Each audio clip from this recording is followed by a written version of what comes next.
Boa noite. Como aprender e aumentar a retenção de informações? Evidências da neurociências. Essa é a palestra de hoje, com a professora Sabine Pompeia e com o professor João Sato, que será o debatedor, que o Instituto de Estudos Avançados e Convergentes da Unifesp, IEAC, juntamente com o grupo NeuroWise Self, organiza na série Pandemia. Teremos hoje, então, a professora Sabine Pompeia, minha colega docente do Departamento de Psicobiologia da Unifesp, especialista na pesquisa de cognição humanas há mais de 30 anos. Ela formou-se em Biologia pela Unesp, tem mestrado em Neurociências e Comportamento pela USP, doutorado em Ciências pelo Departamento de Psicobiologia e pós-doutorado pelo Departamento de Psicobiologia e Neurologia da Unifesp. Ela também é membro da Rede Nacional de Ciências pela Educação e do Comitê de Ética da Unifesp. Teremos também participação como debatedor do professor João Ricardo Sato, docente do Centro de Matemática, Computação e Cognição da Universidade Federal do ABC. O professor Sato possui graduação em Estatística, mestrado e doutorado pela Universidade de São Paulo. Ele atua principalmente em projetos de pesquisa interdisciplinares, envolvendo modelagem estatística e computacional, em neurociências, neuroimagem, mapeamento funcional e estrutural do cérebro humano. Ele é membro da Rede Nacional de Ciências pela Educação e está envolvido em projetos de formação de professores. Agradeço muito a disponibilidade dos colegas e passo a palavra para a professora Sabine Pompeia. Bom, gente, eu que agradeço essa oportunidade. O que eu vou falar aqui serve para antes da pandemia, durante a pandemia e também após a pandemia, tá? Nessa apresentação tem uma série de slides com referências bibliográficas e coisas do gênero que vocês não vão conseguir captar. Então, se alguém tiver interesse, esse slide vai aparecer lá no final da apresentação de novo, tem um link aqui, ou vocês podem tirar uma foto e acessar com esse QR Code, esses slides aqui, tá? Se alguém quiser pegar alguma referência ou voltar em algum slide específico. Bom, gente, eu não preciso falar sobre os males, né, da pandemia em todas as esferas, né, da vida humana, mas nesse contexto específico, acho que vale a pena ressaltar os problemas que a gente está tendo em relação à educação, né? Então, desde maio de 2020, isso já está bastante claro nas notícias, né, os problemas associados ao ensino, né, nessas condições. Em março de 2021, né, a gente tem informações como o fechamento de escolas podem deixar 70% das crianças brasileiras sem compreender até texto simples, né? E vale a pena ressaltar também que esse impacto é muito maior, de forma geral, para os jovens e para as pessoas das camadas socioeconômicas mais baixas. Então, a gente tem já com relatórios já deste ano, de fevereiro deste ano, evidências de perdas significativas em aprendizagem, prejuízo em desenvolvimento infantil, aumento da evasão escolar e queda em rendimentos futuros dessas pessoas e na produtividade no PIB do Brasil. Isso não é só no Brasil, né? Isso também a gente observa, tem dados do Banco Mundial também que isso está, enfim, acontecendo ao redor do mundo.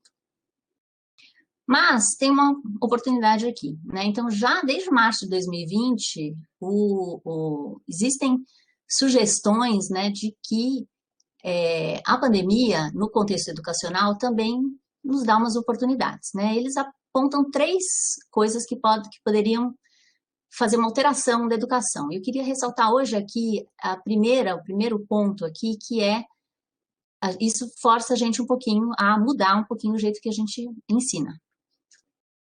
Porque, assim, afinal de contas, o que a gente está fazendo, né, gente? Porque, assim, quase todo o tempo nas escolas e nas universidades é dedicado à apresentação de conteúdo. Os estudantes não têm muito tempo de pensar, nem integrar, nem usar os conhecimentos, né, que a gente está apresentando para eles. Eles também não têm tempo de ter boa saúde, né? Pelo menos no nível universitário, é tanta matéria, tanta aula, que eles não fazem exercício, eles não dormem direito, né? E a gente sabe que isso é essencial para ter um bom desempenho cognitivo. E isso, infelizmente, não melhorou muito durante a pandemia. Então, a gente vê que umas pesquisas que foram feitas, infelizmente, ainda no ano passado, com quase 15 mil docentes aqui, que a maior parte deles está fazendo um esforço enorme, né? 70% aqui para manter os conteúdos da disciplina. Vocês veem meu mouse, né? Eu espero. O cursor. Mas quase metade deles está tentando propor, né, novas experiências de aprendizagem, mas também eles não têm muita informação de como fazer isso. Então, o que eu queria discutir hoje com vocês é o contraste entre o que é estudar para dentro ou o que é estudar para fora, tá? Eu vou explicar mais para frente. Então, o que eu estou chamando de ensinar para dentro é o método tradicional da gente ensinar, que é apresentar informações e socar um monte de informações para dentro do cérebro dos estudantes. Mas existe uma forma alternativa de fazer isso, que é ensinar ou estudar para fora, ou seja, tentar ensinar ou aprender coisas botando o conhecimento em prática, ou seja, tirando isso para fora da cabeça. Na literatura científica, a gente chama isso de prática de lembrar. Então, prática de lembrar, que eu já vou explicar com um monte de exemplos para vocês, vem do inglês retrieval practice, e esse termo passou por um rebranding, ou seja, recebeu um nome novo, mais sexy, tá? Porque antes ele chamava efeito de teste, ou testing effect, aí não fazia nenhum sucesso, tá? Aí eles inventaram esse nome mais bonito, aí teve um boom nas pesquisas nessa área. Então, prática de lembrar, como eu vou mostrar para vocês, só para introduzir, né, nesse cenário, é uma coisa que não envolve custos, é simples e fácil de implementar, que eu espero que até o final, né, dessa palestra vocês tenham entendido como que se faz isso, e serve com ou sem tecnologia, tá? Independentemente de você ter tecnologia ou não. A gente tem milhares de estudos científicos que mostram as vantagens da prática de lembrar no sentido, em relação ao estudo tradicional, no sentido de melhorar a aprendizagem das pessoas, tá? E isso a gente tem evidências desde o final do século XIX em relação a isso. Então, aqui tem algumas referências, né, bibliográficas, alguns trabalhos que são meta-análises, ou seja, são análises que são feitas juntando resultados de vários estudos diferentes, e todos eles apontam que essa prática de lembrar é uma ferramenta robusta no sentido de melhorar a aprendizagem. Então, afinal de contas, o que é essa maravilha? O que é a prática de lembrar? É muito simples, gente. Esse aprender para fora é aprender tentando lembrar conteúdos anteriores aos quais nós fomos expostos em algum momento, tá? Então, a gente sabe um monte de coisas mesmo sem ter tido aula, né? A ideia da prática de lembrar é fazer as pessoas pensarem sobre o que elas já sabem, ou o que foi apresentado, por exemplo, na última aula. Como é que a gente faz isso? A gente faz isso fazendo testes, fazendo exercícios, respondendo perguntas, pensando em exemplos da vida real, no qual a gente pode aplicar aquele conhecimento, fazendo resumo do que a gente aprendeu na última aula de cabeça, né, sem colar, sem ficar olhando nas anotações, e até fazendo prova, né? Fazer prova é um jeito da gente, que força a gente a pensar sobre o que a gente aprendeu, e isso também é uma oportunidade de aprendizagem. Sempre que a gente faz esses exercícios com os alunos, é muito importante, aliás, é essencial para que isso funcione, ou seja, para que a gente lembre das coisas, que a gente dê feedback para os alunos, ou seja, conte para eles se eles acertaram ou erraram, tá?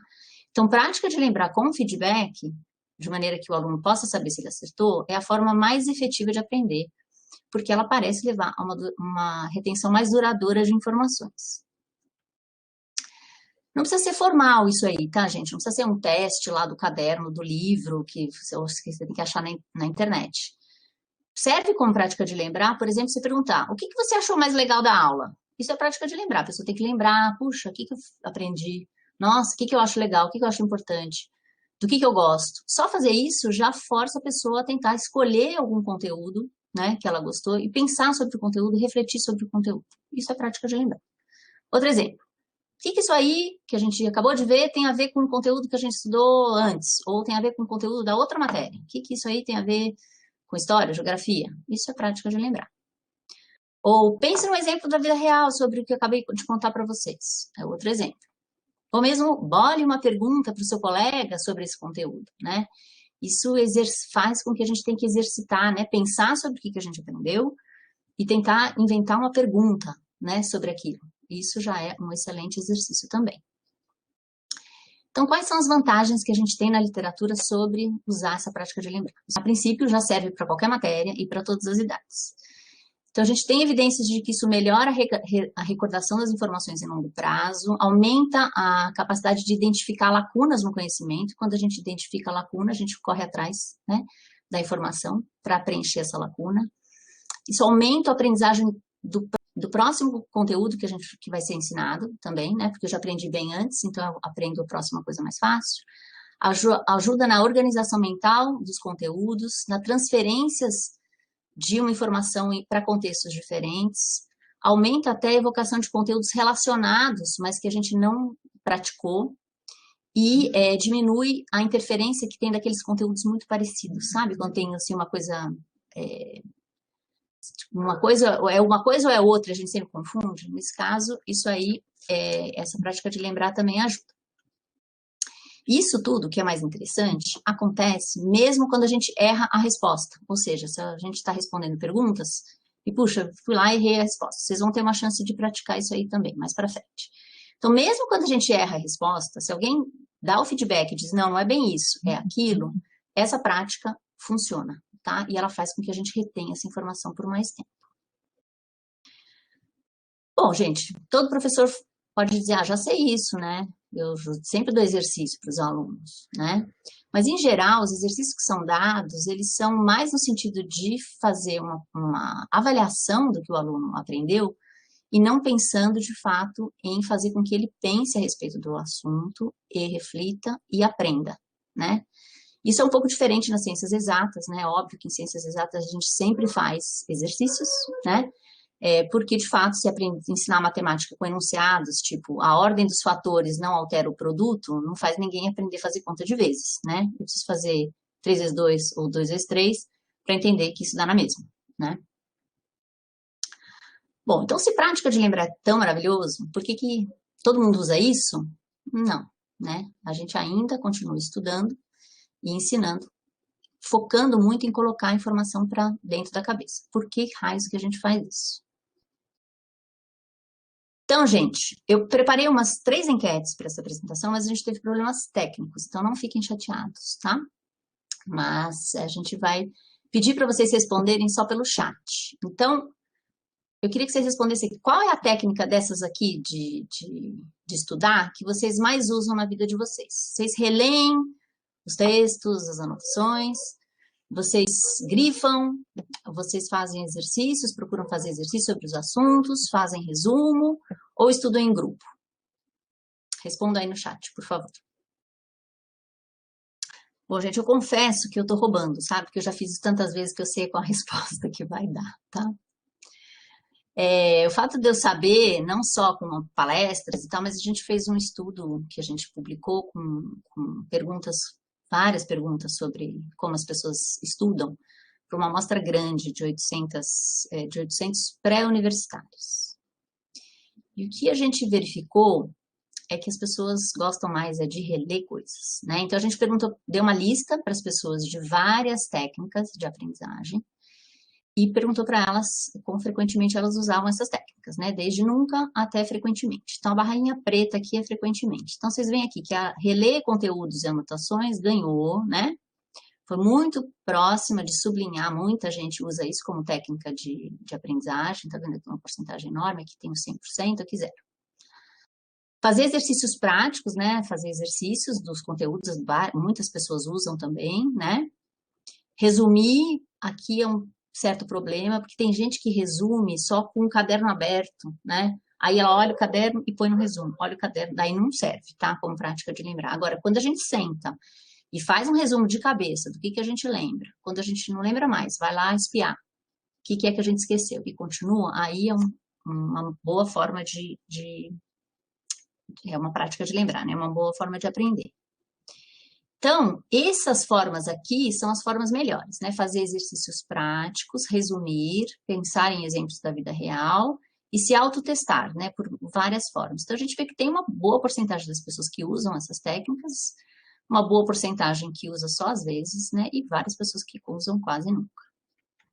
Então, no total, a gente perguntou sobre 10 técnicas, né? Isso baseado em estudos anteriores que foram feitos em universidades de elite nos Estados Unidos, o resultado que a gente obteve foi igual, né? Então, os estudantes brasileiros aqui pré-universitários estudam exatamente da mesma forma que os estudantes de Harvard, e Princeton e essas coisas assim nos Estados Unidos. E a gente só tem uma diferença que é mais cultural, que é a questão de estudar em grupo. Existem pouquíssimas pessoas que estudam frequentemente em grupo, isso é muito triste, porque quando a gente estuda em grupo, fora a fofoca, né, óbvio, se a gente consegue não ficar só fazendo fofoca, o fato de achar perguntas para fazer para o colega, tomar o ponto do colega, né, o colega tentar responder, isso é uma excelente forma da gente praticar lembrar, né, porque a gente tem que não só saber as respostas, mas também inventar as perguntas, né? Então, nesse aspecto aqui, só que a gente foi diferente dos americanos, eles estudam bem mais em grupo. Então, como é que a gente faz para mudar isso? Então, o que eu queria discutir aqui com vocês são 3 coisas, né? Eu queria explicar um pouquinho por que a gente ensina e tende a estudar dessa forma.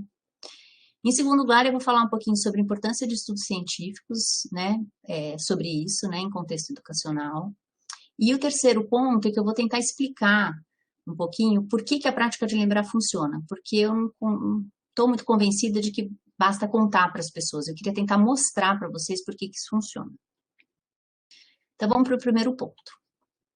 Ok. Por que a gente continua ensinando, estudando, né, para dentro? Eu acho que tem 3 motivos. O primeiro motivo é uma coisa chamada ilusão de competência, que eu já vou explicar. O segundo motivo é que ninguém ensina para a gente como estudar direito. E o terceiro ponto é que é mais fácil estudar para dentro. Vamos lá. O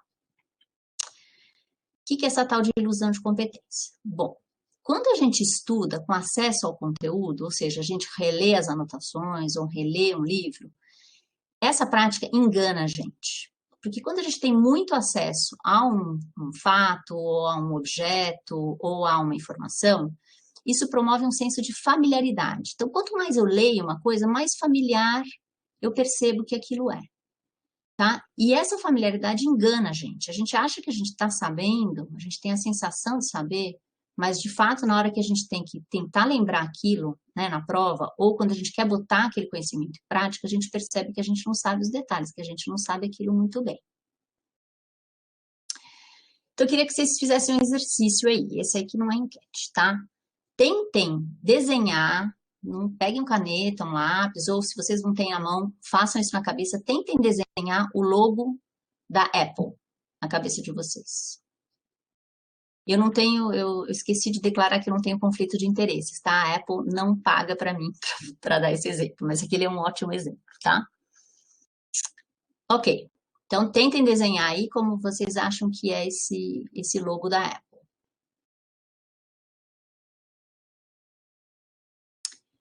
Ó, gente, não fiquem com vergonha com o desenho de vocês, tá? Isso foi um estudo científico, esses aqui são os exemplos dos desenhos que as pessoas fizeram.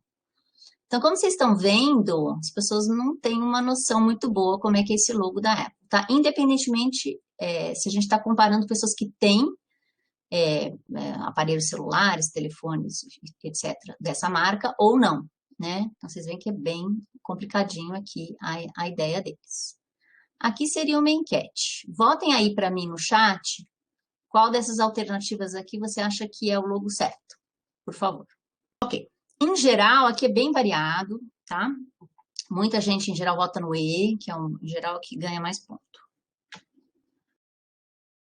Enganei vocês, tá? Nenhum desses é o logo correto, tá? O logo correto é esse aqui. E ele é um pouquinho diferente desse aqui, que era a opção E, porque ele, além, né? Então, assim, o que é importante sobre esse logo? A mordida para esse lado aqui e a folhinha inclina para o mesmo lado, tá vendo?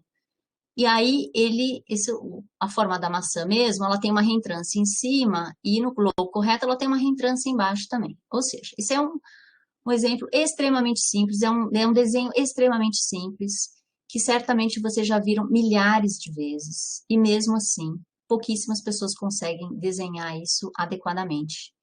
Então, nesse estudo, né, que eu mostrei para vocês, tinha 85 pessoas, só uma delas acertou todas essas características do logo, e menos da metade reconheceu o desenho certo. No caso deles, eles tinham a amostra desenho correto também, tá? Os brasileiros parecem ser melhores, a gente consegue ter uma taxa, a gente já fez isso algumas vezes aqui, uma taxa um pouco melhor de desenho, mas o reconhecimento é mais ou menos na mesma também. Ok, e tem problema se a pessoa errar? Se vocês erraram aí? Ai, desenhei errado, puxa vida, isso não vai servir para nada, não vou lembrar. Não, na verdade não, porque eu dei o feedback para vocês, né? Eu falei, olha, a mordida é para cá, a folhinha para cá, e tem uma reentrância em cima e tem uma reentrância embaixo. Essas são as características. Então, errar não é um problema, tá? A gente tem estudos mostrando que quando a gente erra, às vezes a gente até lembra melhor, né? Depois, posteriormente, a coisa correta, do que quando a gente acerta de primeira, tá? Mas precisa ter esse feedback, tá? É muito importante. Senão a pessoa pode achar que acertou e fixar, né, naquela informação errada. Ok. Então, isso aqui serve para ilustrar essa coisa que a gente chama de ilusão de competência. As pessoas, em geral, acham que sabem fazer o desenho do logo, porque elas viram muitas vezes, mas quando elas vão tentar fazer isso, elas não conseguem, tá? Mas elas têm essa ilusão de que elas conseguem. Então, a moral da história aqui é que a familiaridade com alguma coisa não assegura que a gente vai saber disso. Isso também funciona para textos. Quanto mais eu leio, mais familiar eu acho que a informação é, e mais eu acho que eu estou sabendo a matéria e chega na prova e eu não estou sabendo. Assim, do ponto de vista de como formam as memórias, isso é fácil da gente mostrar, porque tem as áreas cerebrais, os circuitos cerebrais responsáveis pela identificação de familiaridade de um estímulo, são bem distintas daquelas que formam novos conhecimentos. Então, a gente consegue até explicar isso do ponto de vista neurocientífico. Esse slide aqui, tá? Representa 6 experimentos. Eu não vou explicar como é que são esses 6 experimentos. O que eu queria só que vocês prestassem atenção é o seguinte, que existe em comum entre todos eles. Eles pediram para as pessoas preverem o que elas acham que ia acontecer em relação à capacidade delas de lembrar informações, que está em azul, tá? Em todos os experimentos. E em vermelho, eles foram lá e mediram de fato quanto que as pessoas conseguiam lembrar. Vocês estão vendo que o azul não tem nada a ver com o vermelho, ou seja, nós somos péssimos em averiguar, né, em perceber quais são as nossas habilidades de memorização de informações, né, ou de uso de conhecimento. A gente é muito ruim de fazer isso. Então, não basta a gente usar o nosso feeling, o que a gente acha, tá? Isso não serve nesse caso, porque a gente é muito ruim de fazer isso. Razão pela qual talvez a gente continue tanto usando técnicas ineficientes para estudar. O segundo ponto aqui, será que as pessoas usam porque elas foram ensinadas dessa forma? Então, aqui eu tinha outra enquete. Como é que vocês aprenderam a estudar? Põe aí no chat para mim. Sozinhos, na escola, na internet, no cursinho, na universidade ou com a família? Como é que vocês aprenderam a estudar? Quem que ensinou vocês a estudar? Aqui também sem resposta já. Depois eu vou checar, tá? No chat, direitinho. Então, um exemplo aqui, tá? Eu fiz essa pergunta num cursinho pré-vestibular, que eu fui dar uma aula, tinha 68 pessoas, das quais 42 disseram que aprenderam a estudar sozinhas, tá? Então, isso é generalizado, a gente vê isso repetidamente. Então, ninguém está ensinando os estudantes a estudar, a gente ensina a matéria, mas a gente não ensina eles como organizar ou como estudar, quais são as técnicas melhores. Isso aqui está errado, tá? A gente devia estar estudando os alunos desde pequenininhos, como é que eles estudam, uma vez que eles começam a ter, né, avaliações, ou enfim. Então, o que acontece? Cada pessoa está aprendendo sozinha, cada pessoa está reinventando a roda, né? Então, essa prática de releitura, que é estudar para dentro, ela dá aquele senso de familiaridade, a pessoa acha que está sabendo e continua estudando assim, e vai estudando assim, tá? Só que eu já mostrei para vocês que não funciona isso muito bem. O terceiro motivo pelo qual eu acho que a gente estuda assim é que ensinar dessa forma, só relendo, assim, né, fazendo coisas mais passivas, ela é bem mais fácil, né? Ela exige menos esforço, né, e ela dá aquela ilusão de aprendizado pra gente, mas a gente tem que lembrar do exemplo que eu dei para vocês do logo, por exemplo, né? A gente vê que não é tão assim, né? Então, de fato, para aprender, a gente tem que fazer mais esforço, a gente tem que praticar tirando da cabeça as informações. E isso até, a gente não precisa fazer isso por tanto tempo também. Se a gente faz, né, uma prática de estudo com maior esforço, a gente pode usar menos tempo para isso e guardar o tempo que sobra para fazer outras coisas, né, como descansar, que a gente precisa também. Então, por exemplo, né, isso aplica também a questões de exatas, né? Então, como é que vocês acham que é mais fácil? Estudar, né, uma conta aqui matemática. Eu pegar a conta e fazer a conta de novo, ou eu pegar e reolhar como eu já resolvi a conta? Então, tem muita gente que estuda para exatas só reolhando a conta. Quando ela reolha a conta, fala, lembrei. Mas lembrar, gente, identificar como familiar, não ajuda muito. Na hora que você vai tentar fazer na prova, você vai ver que você não vai conseguir fazer, né?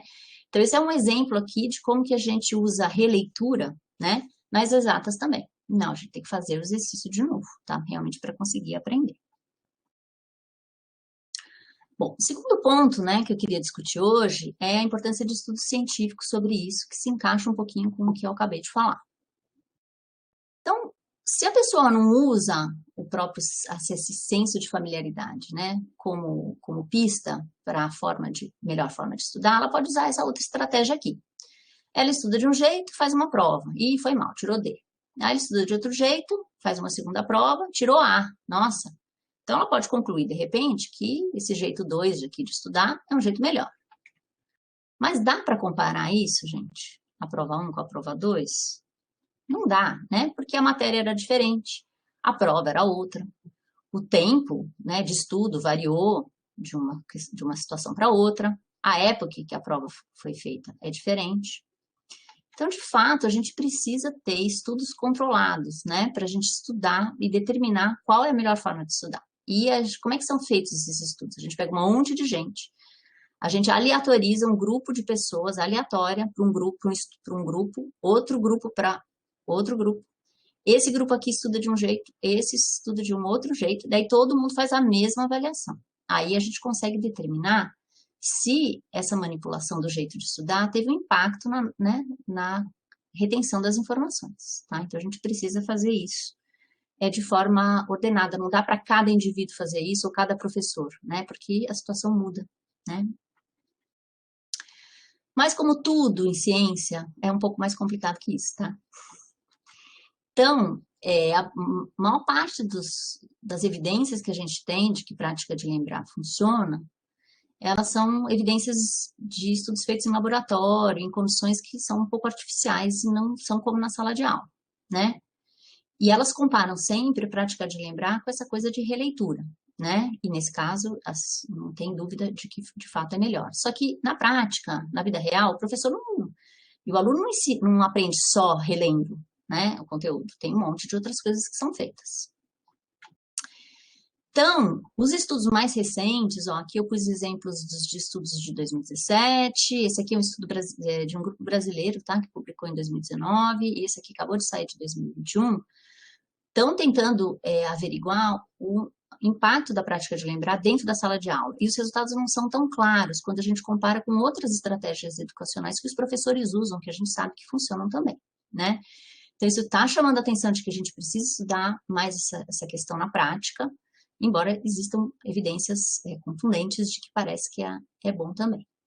E, em paralelo, tem outras pesquisas saindo com resultados muito interessantes. Essa aqui acabou de sair, ó, abril de 2021, mostrando que prática de lembrar antes de apresentar o conteúdo é melhor do que a prática de lembrar depois. Ou seja, vem de estudante, você faz um monte de perguntas sobre o assunto que você vai dar, depois você dá o conteúdo. Isso, lá na prova mais para frente, faz com que eles lembrem mais das informações do que fazer os exercícios sobre a matéria depois. Por que isso, né? Acho que porque só você ter feito o aluno refletir, pegar as informações que ele já sabe, identificar as lacunas, faz, em parte, com que, quando a matéria é dada para ele, as informações se encaixem melhor com o que ele já sabe, né? E isso faz um aprendizado mais duradouro. Outro problema que a gente tem aqui nas ciências em relação a estudar isso aqui é que é um pouco difícil ainda da gente integrar, né, os conhecimentos em áreas diferentes, né? Então, a área da educação e a área das ciências cognitivas, elas têm teorias diferentes e abordagens diferentes. E nessa área específica, né, voltada, né, para questões práticas de ensino, essas duas áreas teriam que se conversar, elas não se conversam muito bem, né? Então, por exemplo, na área de educação, das teorias que é muito citada é a taxonomia de Bloom, que propõe que existem níveis diferentes, hierárquicos, né, de como que a gente aprende coisas. E tem várias críticas em relação a isso, que essa ordem não necessariamente se aplica, depende do conteúdo, e tem estudos agora já tentando integrar essas informações e mostrando que não é bem assim. Na verdade, quando a gente aprende alguma coisa que é para ser decorado, a gente, né, faz prática de lembrar para decorar coisas, para aprender fatos, a gente depois aprende, né, lembra melhor de uma forma parecida. Enquanto que você precisa de outras estratégias para usar conhecimentos que não sejam decoreba e que vão impactar depois a maneira da gente lembrar essas informações também. Então, por exemplo, né, gente, tem coisa que a gente tem que decorar, né, data em história é importante, não adianta eu raciocinar qual é a data. Eu posso dizer, eu lembro que é no século XX, mas não serve isso, né, a gente tem que saber exatamente a data, né. Então, eu pus essa tirinha do Calvin aqui, que a professora pergunta para ele quem foi o primeiro presidente, e ele fala que ele não sabe, mas que ele sabe a origem secreta de cada super-herói da Liga Termonuclear da Justiça do Capitão Cometa. Então, essa informação para a professora não tem utilidade nenhuma, mas talvez para o Calvin, né, se ele for virar cartunista ou sei lá o quê, essa é uma informação que pode ser importante, né? Então, de fato, né, como a gente estuda, né, a forma de estudar depende de muita coisa, né? Depende da matéria, depende da proficiência do aluno, da idade, se a questão é online, eventualmente, ou presencial, né? Então, isso tudo a gente tem muito que estudar ainda em relação a esse uso desse tipo de técnica. Então, agora eu vou passar para o meu último ponto, né? Que eu acho que é o seguinte, não adianta só eu dizer isso para vocês, olha, ciências dizem que prática de lembrar é bom. Agora eu vou tentar convencer vocês, com um pouquinho de conhecimento sobre como a memória funciona, de por que a prática de lembrar realmente deve ser mais investigada e mais usada no contexto educacional.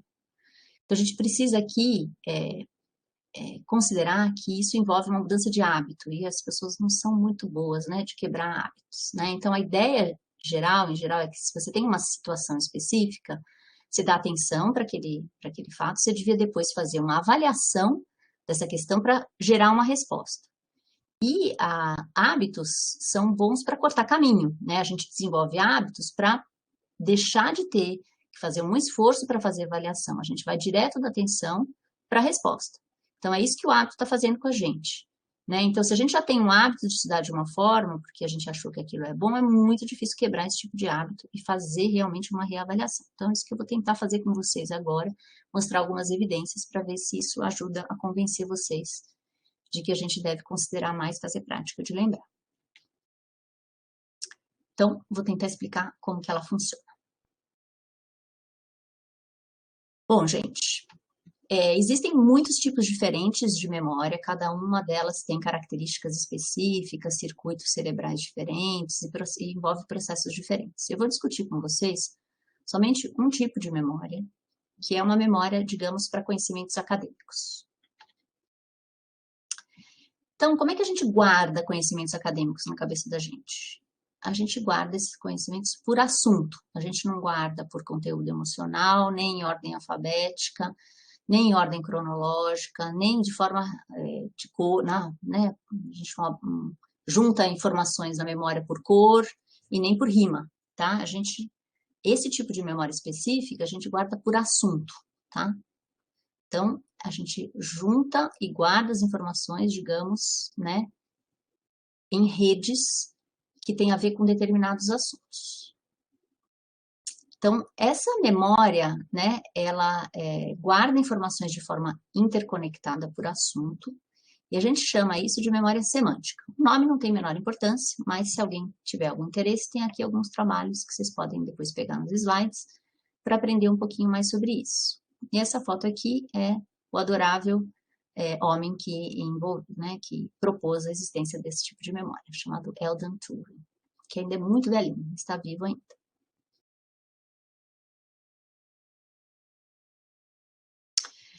Bom, então, como é que é essa memória semântica aí?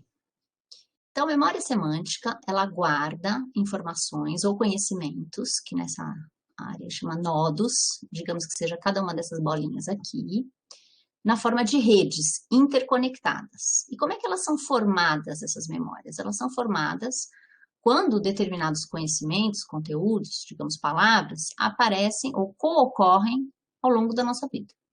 Ou aparecem no mesmo contexto, ou são similares em relação a várias dimensões diferentes. O que é importante aqui? Cada vez que a gente ativa um conhecimento, pensa no sentido de uma palavra, por exemplo, ou ativa um nodo, né, como é chamado nessa literatura, existe uma coisa que a gente chama de ativação espraiada para os nodos mais próximos. Então, digamos que essa coisa aqui vermelha seja memória semântica, tá? Memória semântica, acabei de implantar em vocês aí um nodo novo, memória semântica. O que vai ter acontecido aí? Como é memória semântica, vocês sabem um monte de coisa sobre memória. Então, vocês foram lá e colocaram essa informação lá junto na rede de vocês sobre conhecimentos de memória. Próxima vez que eu for falar de memória semântica, tudo que tem a ver com memória, que vocês já sabem, que está nessa rede, vai ser também ativado, tá? Então, pensou em memória semântica, você pensa em outras memórias, outras coisas aqui. O que é importante aqui é que cada vez que a gente ativa essa rede de informações, a ativação para os nodos mais próximos acontece de uma forma meio aleatória. A gente não sabe exatamente quais nodos que vão ser mais ativados. Então, quando existe essa ativação espraiada ou essa ativação conjunta de nodos, isso reforça essas conexões e faz com que a rede fique mais forte e que as conexões fiquem mais fortes também. Como cada vez que a gente pensa no assunto, alguns nodos são mais ativados do que outros, se a gente fizer isso repetidamente ao longo do tempo, ao longo da nossa vida, isso vai criando uma rede com muitas interconexões. E muitas vezes são formadas até conexões sobre as quais a gente não pensou a respeito antes. Então, isso demora a se formar, né? Então, para que a gente forme essas conexões, a gente precisa fazer alterações no cérebro, né? Conexões entre as células do cérebro, que a gente chama de neurônios, né? Então, aqui tem 2 neurônios conversando aqui, tá? Fazendo uma nova conexão. Isso demora a ser formado. Isso a gente forma ao longo da vida, né? Vocês sabem, por isso que a gente tem que passar tantos anos na escola, né? Aprendendo tanto. E a gente começa aprendendo como? A gente começa com poucas informações sobre um conteúdo e a cada ano escolar a gente aprende mais informações de maneira a complexificar essas redes semânticas, né? Ao longo do tempo. Então, a gente precisa dessa repetição de informações, de ativação desses conteúdos em contextos diferentes, de formas diferentes, em ordens diferentes. Isso forma essas redes cada vez mais fortes ao longo da vida e dessas experiências repetidas. Então, com mais experiências e exposições, essas redes se complexificam e elas também passam a se interrelacionar, né? E o que é legal aqui também, né, dessa questão daí da ativação espraiada que eu falei para vocês, é que uma informação puxa a outra, né? Então, digamos aqui que eu penso aqui numa coisa, eu ativo essa rede aqui, mas eu ativei esse nodo aqui verdinho aqui. Não é o vermelho que é a memória semântica, mas é essa verdinho aqui, digamos que seja uma outra informação sobre memória que vocês sabem. Se ela ativar aqui, ela vai ativar outras coisas dessa mesma rede. Inclusive, a tal da informação que você está querendo buscar aqui, que é, digamos, o nome memória semântica. E à medida que a gente fica mais velho, a gente vai interconectando redes e vai tendo uma ideia geral sobre como o mundo funciona, mais interconectado.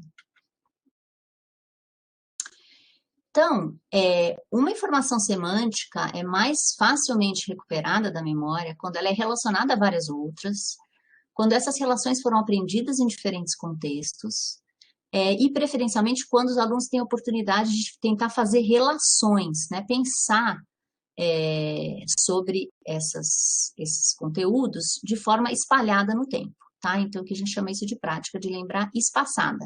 Não serve uma vez só, a gente tem que ver essas informações juntas de diferentes formas em diferentes contextos. Então, não basta expor os alunos só repetidamente, na mesma ordem, a mesma coisa, tá? Eles precisam pensar, tá? Passivamente não funciona. Os caras têm realmente que usar os conhecimentos que eles têm, né? Botar em prática isso. Então, nesse momento, eu queria que vocês pensassem um pouquinho se a forma que vocês estudam, de fato, forma redes semânticas, complexas e estruturadas, né? E acho que isso é uma coisa que vocês podem refletir a próxima vez que vocês forem estudar. Ok, então eu vou dar um exemplo agora, um exemplo prático. Como é que a gente aprende o conjunto de informações na vida normal, para depois contrastar como a gente faz isso na escola ou na faculdade. Então vamos dizer que eu quero aprender associações entre pessoas de uma família desconhecida, tá? Que ocorre ao longo de várias experiências de contato com essa família. Eu vou dar um exemplo aqui do Game of Thrones, tá? Que é uma série, eu tentei fazer isso com a família real de vários países, mas ninguém sabia, ninguém da família real, e não deu certo. Então, agora a minha tentativa é fazer, depois vocês me contam se funciona, com o Game of Thrones, que muitas pessoas viram, e as pessoas que não viram, pelo menos sabem alguma coisa. Então, eu tô assistindo a série lá, aparece um personagem, aí aparece outro personagem, aí tem outra cena em que eles aparecem juntos, isso já é uma indicação ali para o meu cérebro que eles têm um a ver com o outro, então eu vou conectar esses dois indivíduos. Aí os dois indivíduos aparecem na cama juntos, que é uma indicação que eles são muito conectados, né? Então eu faço uma conexão mais forte entre eles. Aí tem outras cenas no mesmo lugar, na mesma casa, mas com outros personagens. Aí eu vejo que esse personagem aqui aparece aqui junto com estes outros que a gente já conhecia. Eu falei, deve ser a mesma família. Aí eu vejo que tem um monte de outros personagens que pertencem a essa família. E à medida que eu vou vendo a série, eu vou aprendendo coisas sobre essas famílias, que tem uma coisa aqui, que tem uns tipos de lobos, tem até uma terminologia nova, dire wolves, que tem a ver com essa família, e com o passar do tempo eu vou aprendendo as características individuais e pessoais de cada uma delas, como o nome delas. Então, com repetidas apresentações e exposições, no caso de uma série, claro que é muito mais interessante, porque tem um colorido emocional, tem um monte de coisas, né, contextuais que estão acontecendo ali, eu sou capaz de aprender as relações diretas, vou fazer uma rede semântica para essa família, tá? Cada nodo é uma pessoinha ali. Eu vou aprender as relações diretas, entre elas as relações indiretas também, né? Então, se eu sei que que uma pessoa tem um filho, eu sei que o pai dessa pessoa é avô daquela, né, do filho dessa outra pessoa. Eu sei o nome deles, eu sei as características que são comuns a todos e as características pessoais que são individuais. Ainda por cima, se depois da gente ver o episódio da série tivesse um quiz, quem é marido de quem, tal, aí a gente aprender mais ainda sobre, né, a gente captar melhor as relações entre as pessoas dessa família. Agora eu vou mostrar como é que a gente faz na escola para aprender isso, tá? Aqui, gente, se vocês não viram a série, tem um potencial spoiler, tá? Então fechem os olhos. Então, digamos que eu precisa estudar aqui, né, matéria, super legal essa matéria, as relações das pessoas de duas famílias aqui da série Game of Thrones, tá? Então, vamos embora estudar. Como é que a gente faz isso? Em geral, a gente pega lá a lista, né, e fala, fulano de tal, Richard Stark, se casou com a fulana, Lyanna, eles tiveram 4 filhos. Aí o filho mais velho casou-se com não sei quem, eles tiveram 5 filhos. A filha mais nova casou com não sei quem, tarará. Aí a gente relê de novo, e a gente relê de novo, a gente relê de novo, e a gente vai relendo, vai ficando familiar, a gente vai falando, pô, tô sabendo tudo. Mas isso aqui é um tipo de aprendizagem bem passiva, bem linear, né? Eu tô sempre vendo essa pessoa relacionada com essa, o número de filhos desse casal e tudo mais. Aí chega na prova, tudo bem, né? Eu vou ter muita facilidade, provavelmente, de responder perguntas que refletem a maneira como eu estudei. Então, se eu pergunto, Richard Stark casou-se com... Aí eu tenho que apresentar o nome. Eu estudei dessa forma, é fácil. Eles tiveram quantos filhos? 4. Qual o nome da filha mais velha? Se isso está no texto, é fácil de responder. E, em geral, as provas são assim, tá? Só que na vida real, gente, a gente precisa saber as relações não estudadas. Por exemplo, quem era o tio do fulano? Quem que eram os sogros de ciclano? E a gente não estudou dessa forma. E fica muito difícil da gente responder esse tipo de pergunta. Só que, gente, na vida real, essas são as perguntas que a gente tem que responder, tá? Tanto na prática corriqueira, quanto na prova. E aí a gente vai mal. Então, dá mal, né? Então, quando a gente estuda para dentro, a gente não consegue distinguir muito bem um traço de memória de outro, a gente vai confundir o nome dessas pessoas, quantos filhos cada casal teve. A gente não tem muito jeito de puxar uma informação, um conhecimento a partir de outros conhecimentos associados, porque a gente só aprendeu em parzinho, tudo de uma forma linear, e a gente não consegue responder perguntas mais complexas, né? Então, tem alternativa? Tem alternativa. A gente pode tentar estudar isso aí para fora. Por exemplo, a gente pode desenhar, né? Isso é uma coisa que a maior parte de vocês faria. Desenhar essas relações aqui, sem colar, né? Porque se a gente está olhando no caderno e está desenhando, aí não adianta nada, dá na mesma. Mas a gente pode dizer, não, deixa eu tentar lembrar quem que eu lembro aqui, deixa umas pessoas ali com o nome vazio, falei, eu não lembro o nome dessa pessoa, tenta fazer a coisa, quando termina o desenho, a gente olha no caderno para ver o que a gente esqueceu, falei, ih, confundi, coloca ele de novo. A gente pode pensar em relações diferentes dessas pessoas. Por exemplo, essas famílias, quantas mulheres têm? Quantos homens têm? Opa, esqueci, errei aqui, por mulheres e mulheres. Ok, e por idade? Quantos jovens? Quantos mais velhos? Como é que eu posso ordenar essas pessoas por idade? Eu posso ordenar essas pessoas por profissão? Eu posso, sei lá, fazer isso por tamanho das pessoas? Então, se a gente faz perguntas sobre esse conteúdo, que não são as perguntas tradicionais, alternativas, a gente está ativando essa rede semântica de formas diferentes.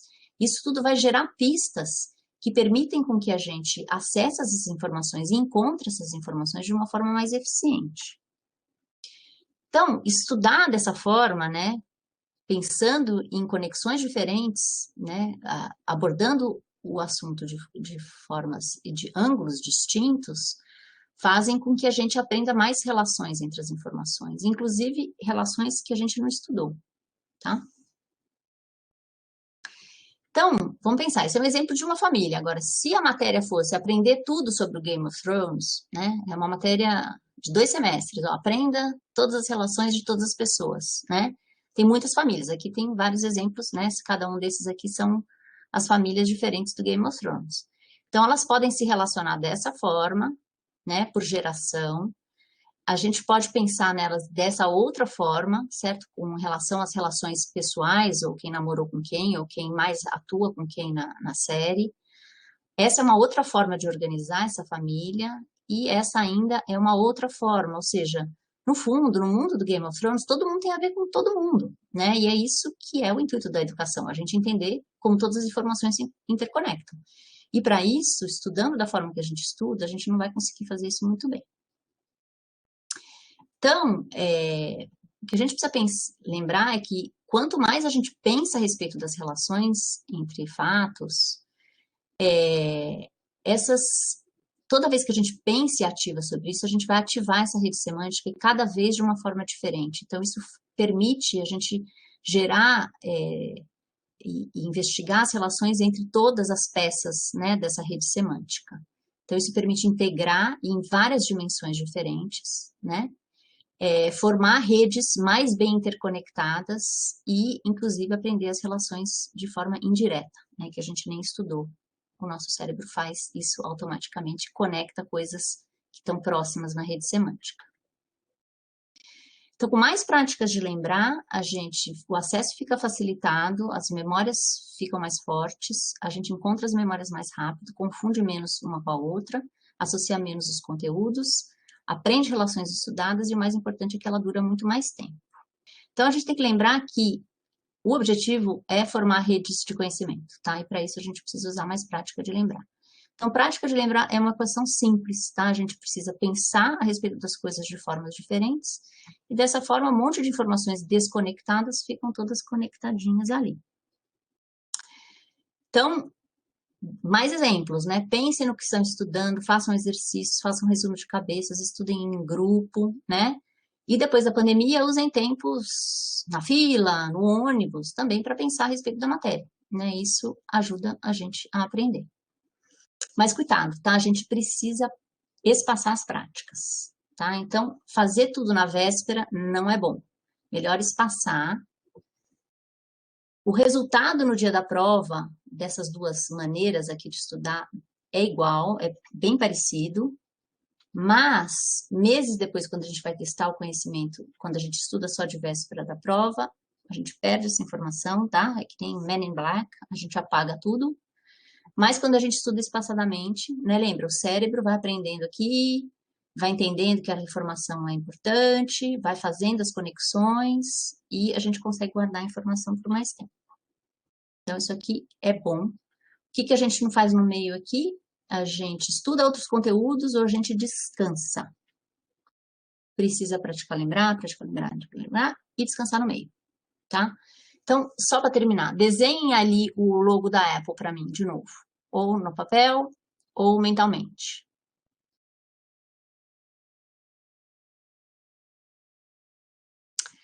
Vamos lá. A folhinha é para lá, ou para cá, ou é para lá? E a mordida da maçã, para que lado que ela vai? Para lá ou para cá? Também para o mesmo lado. O que mais que tem de característica? Uma bolinha em cima, uma reentrância, né? Uma reentrância em cima, uma reentrância embaixo. Pronto. Né? Vocês fizeram uma prática de lembrar e agora vocês nunca mais vão esquecer o logo da Apple. E a Apple não me paga nada por falar isso, tá? Então, teve problema se vocês erraram? Não. Provavelmente vocês erraram, perceberam onde estava o erro e corrigiram e tá tudo legal, né? Só pensem isso, não basta só estudar direito, tá? A gente, para aprender, a gente tem que estar fisicamente ativo, a gente tem que dormir direito, a gente tem que estar de bem com a vida, a gente tem que comer direito, precisa dormir e descansar, tá?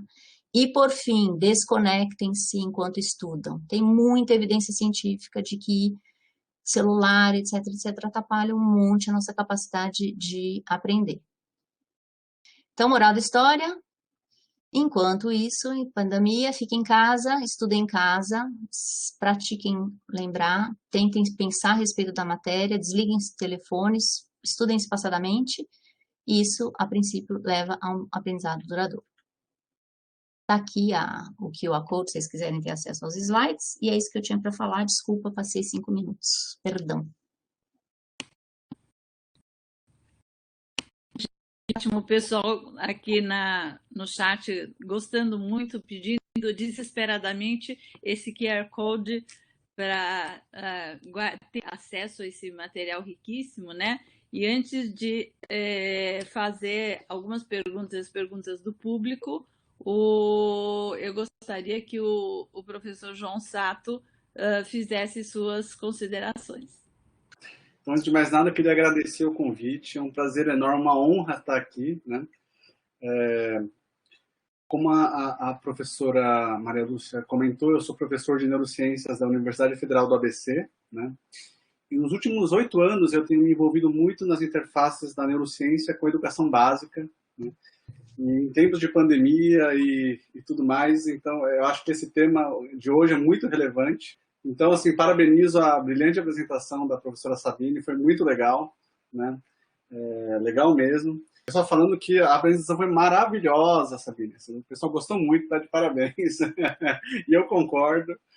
Então, assim, parabenizar você, Sabine, a apresentação foi brilhante, eu acho que foi muito legal e bem esclarecedora, tá? Eu queria começar aquecendo as discussões, vou colocar então 2 perguntas iniciais, tá? Para você comentar e depois a gente vai ver aqui as perguntas que as pessoas têm, tá? Então, a minha primeira pergunta, Sabine... Ok. Então, Sabine, a primeira pergunta que eu queria colocar para você é a seguinte, assim, pensando que até o tema, né, as evidências neurocientíficas, né? A apresentação ela se concentrou muito na questão da psicologia cognitiva, principalmente, né? Você poderia comentar um pouquinho sobre a neurobiologia dessa aprendizagem, digamos, de dentro para fora? Se você pudesse comentar um pouquinho sobre a neurobiologia disso, eu ficaria bem grato. Essa é meu primeiro ponto, tá? E o segundo ponto já é mais, assim, acho que provocador, né? Mas considerando a questão da educação, você acha que aprender é memorizar, é ter a capacidade de lembrar, ou tem algo mais? Então, esses são os primeiros pontos que eu queria colocar para você como discussão. João, parece que a gente combinou. Eu adorei essa primeira pergunta, porque eu estava doida para alguém fazer essa pergunta. Então, na verdade, assim, quando a gente fala... Não foi combinado, viu? Não foi combinado. Foi espontâneo. Aí seria demais, né? Eu aí combinar e ainda falar disso. Então, na verdade, isso é uma coisa que eu acho que é bem interessante, porque quando a gente fala, né, essa coisa das neurociências, isso foi até uma sugestão da pessoa que me convidou, né, para falar aqui, o nome, né, da palestra. E quando a gente fala neurociências, é um pouco complicado, porque quando a gente fala em aprendizagem, qualquer nível que seja, é neurociências, porque aprendizagem envolve o cérebro. Então, você pode considerar que é neurociências. Entretanto, né, a gente tem um viés na literatura científica de achar que neurociências tem a ver com técnicas que olham dentro do cérebro o que está acontecendo no cérebro, né? E então isso é importante que vocês saibam, né? Então, na minha perspectiva, neurociências é qualquer coisa que envolve o cérebro, inclusive quando eu não estou olhando para dentro do cérebro. Mas tem muita gente que acha que neurociências é só assim, se eu, né, faço um teste lá, uma ressonância magnética funcional, eu uso um EEG, né, vejo a atividade elétrica do cérebro e tal, para poder medir o que está acontecendo ali. Né, obviamente, qualquer abordagem é super legal, mas neste aspecto específico, em relação à aprendizagem, eu acho que a gente devia focar mais em ver se a pessoa aprendeu, do que ver se ela ativou a área X ou Y, porque a gente tem muito estudo, né, porque é muito chique, né, hoje em dia, se usar essas técnicas, e a gente fala, nossa, eu usei a técnica prática de lembrar e ativei a região X. E aí, gente, o cara aprendeu ou não aprendeu, né?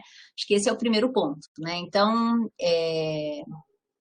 nesse aspecto, assim, para diferenciar o que, né? Por isso que eu usei depois no slide ciências cognitivas, que eu acho que pega um pouco mais, porque a gente vai ver o desempenho da pessoa, que é isso que conta para aprender, né? Não adianta. Eu ativei a região certa do cérebro, mas eu não consegui lembrar a resposta, então, né? Não consegui fazer. Então, acho que essa é a primeira coisa. Em termos da neurobiologia, a gente sabe muito pouco, né, João? A gente tem um quebra-cabeça, a gente tem algumas pecinhas encaixadas muito bem uma na outra, então a gente conhece alguns passos desse aspecto longo, né, com muito detalhe do que acontece em termos para formar uma memória, e tem buracos imensos, então a gente não consegue fazer uma boa fotografia. Eu conseguiria fazer uma aula linda para você, olha, faz assim, acontece aqui a proteína X, o neurônio Y, mas na verdade aquilo não ia refletir de fato o que está acontecendo em termos de memorização. A verdade é que a gente não tem a mais remota ideia de como que eu vejo uma coisa, eu sinto alguma coisa, eu aprendo aquilo, eu guardo aquilo depois. Então, isso eu lamento dizer, mas a gente realmente está há anos-luz de entender esse processo de uma forma integrada mesmo. A gente conhece algumas partes da formação de memória muito bem, mas aí quando passa para outro nível, a gente não tem a mais remota ideia como aconteceu. Em relação a se aprender é memorizar, é uma pergunta muito legal também, que quase a gente, né, eu teria pedido para você fazer essa pergunta também. Quando a gente fala, né, nas ciências cognitivas de memória, o termo memória, quando a gente usa isso na área né, científica, ele abrange muitos processos distintos e diferentes, que envolvem, por exemplo, até atenção, etc, etc, e que não são o uso né, corriqueiro da palavra memória. Quando a gente pensa, né, no uso corriqueiro de memória, a gente, em geral, está focando em coisas como onde eu fui ontem, o que eu fiz. A gente não considera, por exemplo, que a capacidade de fazer um raciocínio, de prestar atenção, tem a ver com memória, né? Mas, em várias teorias de memória, essas habilidades de raciocinar, etc., também se chamam memória, só que é memória do tipo A, B, C, D, E, tem um monte de tipos de memória. Tem vários, né, separar o que é memória de atenção é muito difícil, né? A gente aí também tem brigas entre especialistas de atenção, especialistas de memória. Especialistas de atenção chamam algumas memórias de atenção, especialistas de memória chamam algumas atenções de memória, uma confusão, né? Mas não, claro que não, aprender é muitas coisas, né? Eu tentei focar aqui um pouquinho mais para o público mais universitário, sem considerar o desenvolvimento daquelas habilidades iniciais, né? De escrita, de leitura, de uso de matemática, porque elas envolvem outras habilidades cognitivas e que não passam e não perpassam tanto por essa memória semântica, né, que é essa memória de conteúdos. Elas envolvem outras coisas, outras habilidades cognitivas, e daí as explicações são distintas, etc. Em 45 minutos eu não ia conseguir. Mas não, né, a gente vamos pensar, no uso corriqueiro a gente precisa muito de memórias de vários tipos, a gente precisa também de atenção, que existem de vários tipos, a gente tem todo um desenvolvimento motor, que é extremamente importante, né, uma questão de sequenciamento, de aprendizagem de regras, e aí todas essas são habilidades cognitivas diferentes, que têm regras diferentes e que são aprendidas de formas diferentes. A prática de lembrar não se aplica tanto a elas, ela se aplica de formas diferentes. Tem coisa que a gente só precisa fazer, repetidamente, né, para aprender, com pequenas variações. Já para aprender conteúdo acadêmico, conteúdo de história, geografia, etc., aí sim se aplica mais esse tipo de exemplo que eu dei hoje, né, que aí é para concatenar ideias e tudo mais, que é para um nível educacional um pouquinho mais velho. Não sei se eu respondi suas perguntas. Mas... Não, foi ótimo, foi ótimo. Só queria talvez complementar, né? E depois a gente passa para as perguntas, que na verdade tem várias, né? Tem várias, olha, sim. Malu, assim, na verdade a gente podia ficar aqui 24 horas só para responder perguntas, porque tem tantas coisas, a gente vai ter que realmente selecionar, tá? Mas quando você começou a explicar dessa questão da aprendizagem de dentro para fora e de fora para dentro, né? A primeira coisa que veio na minha cabeça é que agora tem se falado muito desse blended learning, né, dessa aprendizagem híbrida em tempos aí de pandemia, etc. Né, e essas abordagens, metodologias ativas, né, tem um papel fundamental nessa aprendizagem híbrida. Né. Então eu achei bem interessante porque parece que casou com um tema que é muito atual mesmo. Né, e obviamente existem várias abordagens para metodologias ativas. Em relação a essa questão da aprendizagem e a memorização, né, um dos teóricos da aprendizagem, né, o David Ausubel, ele falava que você tinha essa aprendizagem que é mecânica, né, assim, é simplesmente decorar por decorar, e a aprendizagem significativa, que seria quando você parte do que você já sabe e começa a fazer essas relações em cima dessas memórias, digamos, que você já tem. Né. Então, eu achei muito interessante na sua apresentação, porque de alguma forma eu senti que ele começou partindo de uma memória, de coisas de memória, que seriam mais, talvez, assim, coisas realmente de decorar, e você terminou a sua apresentação mostrando redes e esquemas mentais e essas relações, né, como o David Ausubel classificaria como uma aprendizagem significativa. Então, eu achei muito legal mesmo. Tá? Aí eu acho que tem um problema, porque assim, existe uma tendência hoje em dia de menosprezar a decoreba, né? Sim. Que isso aí não serve para nada, que o importante é... E não é verdade, né, gente? Tem coisas que a gente tem que decorar. E Sim. Tem que decorar e não tem que decorar. Tabuada, tem que decorar. Se você não decorar tabuada e for raciocinar... Você é capaz de fazer conta matemática raciocinando, mas isso gasta muito mais tempo, gasta muito mais cérebro. Então, tem coisa que decorado é super importante porque ela facilita outras coisas. Por outro lado, tem conhecimentos que você pode ter e pode entender até relações sem saber os nomes exatos e sem ter a decoreba, mas entender o esquema geral. Depende da área, depende do nível, né? Não tem uma coisa que é mais importante que a outra, né? Que, por exemplo, na taxonomia de Bloom tem essa ideia, né? De que tem que ser mesma coisa, primeiro decora e depois usa. E não é verdade. Tem coisas que a gente é capaz de fazer sem saber os detalhes. E tem outras coisas que não adianta eu saber raciocinar. Eu sei o que aconteceu na Revolução Francesa, foi mais ou menos assim, mas eu não sei que século que foi, nem que país que foi, não serve, né? Então, tudo é importante e cada um desses conhecimentos tem um jeito diferente, específico, né, da gente aprender. O que eu acho que, só para encaixar com o que você falou, que assim, o que a gente aprendeu na pandemia não dá para fazer como a gente faz, né? Assim, quando eu fiz faculdade, gente, continua igual hoje. Eu fiz mais de 30 anos atrás. Eu tinha um período por semana livre. Eu tinha aula das 8 ao meio-dia e das 2 às 6 da tarde. Eu demorava para chegar na faculdade e demorava para voltar. Que horas que eu ia pensar, gente? Eu sentava na sala e o professor falava. Que horas que eu ia estudar para tentar entender melhor? À noite e no fim de semana. Tá errado, né? E o que não é... A gente até aguenta na sala de aula. Na tela, a gente não aguenta ficar 8 horas na frente da tela ouvindo o professor falar. Então, é obrigatório essa coisa de fazer, né? Essa coisa híbrida, de fazer o cara, dar exercício para o cara pensar. Agora, eu não sei o quanto que é só um reflexo de vamos tentar manter o aluno mais presente aqui e variar, porque assim a gente consegue manter ele, ou quanto que as pessoas estão percebendo que isso, na verdade, quando acabar a pandemia, a gente precisa continuar a fazer isso e não voltar para trás. Mesmo na sala de aula, a gente tem que fazer híbrido, deixar um tempo para a pessoa, que é o que a gente aprendeu na Unifesp. Quando a gente grava uma aula, os alunos reportam demorar o dobro de tempo para ver a aula.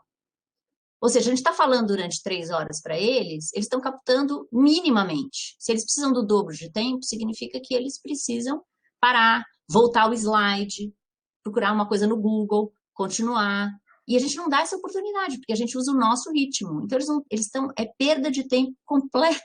A gente está fazendo eles perderem tempo, enquanto que a gente podia dar um texto para eles lerem, né, num nível mais avançado, e na aula discutir, né, fazer propostas. É isso que a gente tem que fazer na hora que a gente voltar, né? Então, eu espero que a gente volte diferente.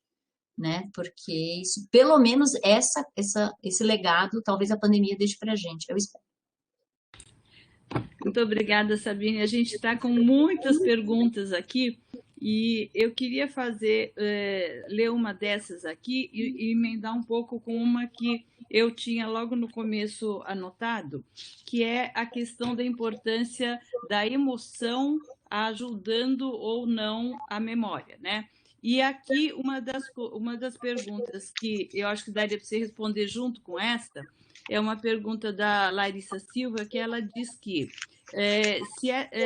se o fato de você aprender mais facilmente uma língua estrangeira, quando você tem o contato com a língua por experiência, ao invés de estudar a teoria em um curso e fazer isso muitas vezes numa idade mais precoce, se isso ajuda, se isso explicaria por que quem aprende uma língua dessa maneira tem um desempenho melhor, né?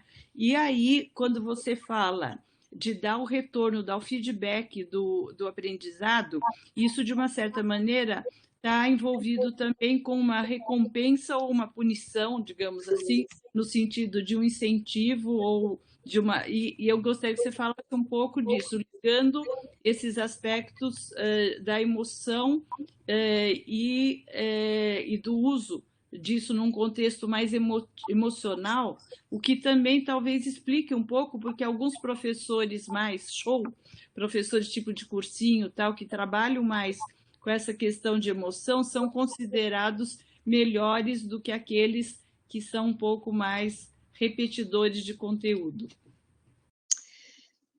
Então, vamos lá. Primeira questão da emoção. Então, a gente tem uma ideia um pouco errada na vida corriqueira de que a gente lembra melhor coisas né, relacionadas a uma emoção muito boa ou muito ruim. A gente não lembra melhor, a gente lembra diferente. Quando tem emoção, a gente lembra diferente, não é necessariamente melhor. Então, mesmo em casos, por exemplo, de um assalto, você fala, lembro muito disso. Não, a gente distorce o que a gente lembra. A gente lembra, por exemplo, mais detalhes do que o todo, por exemplo. Então, a emoção, ela muda o nosso foco para detalhes em relação à questão geral, tá? Isso na vida normal. Então, não é porque tem emoção que é melhor. Quando tem emoção, é diferente. No caso de um professor, por exemplo, de cursinho, tarará, eu acho que não é nem uma questão, claro, ser muito entediante, né? E aquela coisa, é chato porque é monótono. O que é importante não é nem tanto o cara ser um showman, mas ter variedade, né? É fugir da monotonia.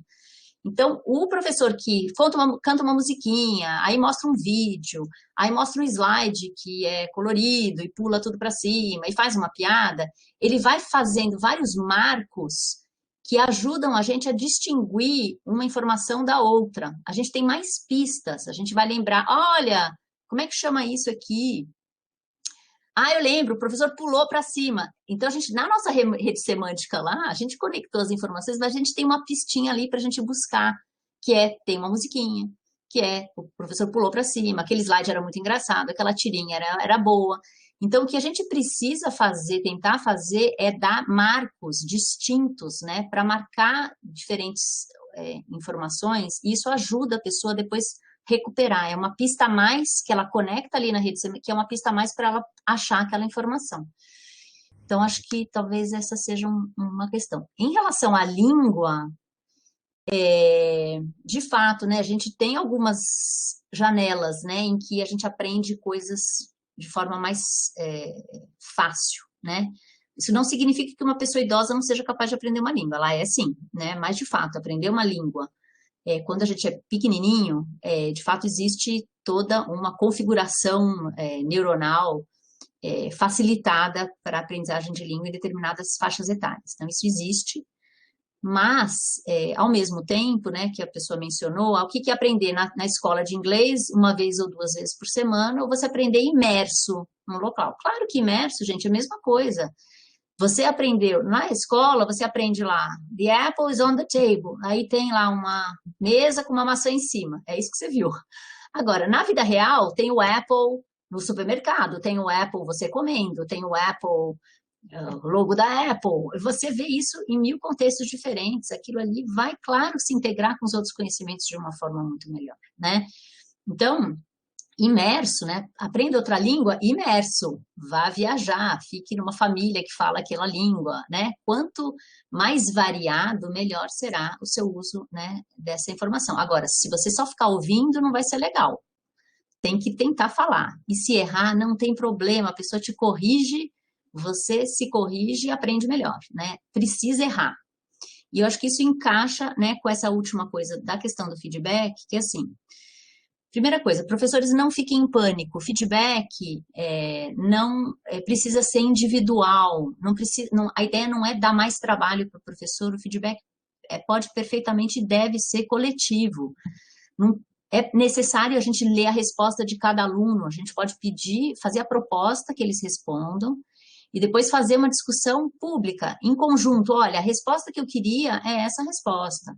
Por que isso, por que não? Um exercício interessante de fazer troca as respostas de um aluno para o outro, dá a resposta publicamente e pede para os alunos corrigirem a do outro, se eles acharam que acertou ou errou.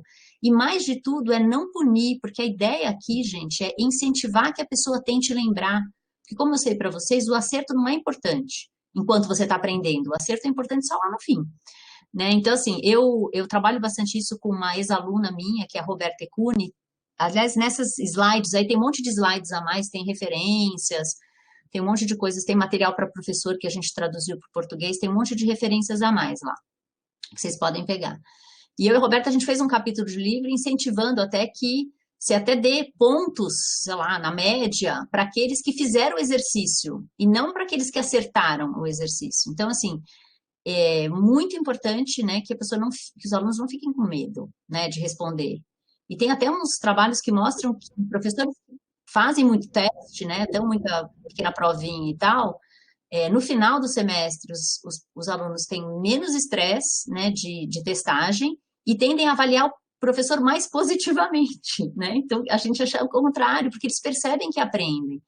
Então, nunca dá nota ao longo do processo de aprendizagem e ficar dizendo, ó, que maravilha, você acertou. O ponto não é esse, o ponto é tentar lembrar. Não tentou, não lembrou certo, não faz mal. Ó, a resposta correta é por aqui, vamos ver por que você errou, vamos ver por que você confundiu. E isso vai ajudar a pessoa lá no final das contas, né? Então, acho que esse que é o processo. Eu não sei se eu falei das... Ótimo. Não, a gente tem várias perguntas aqui, mas a Marisa entrou aí, acho que ela tem uma pergunta também.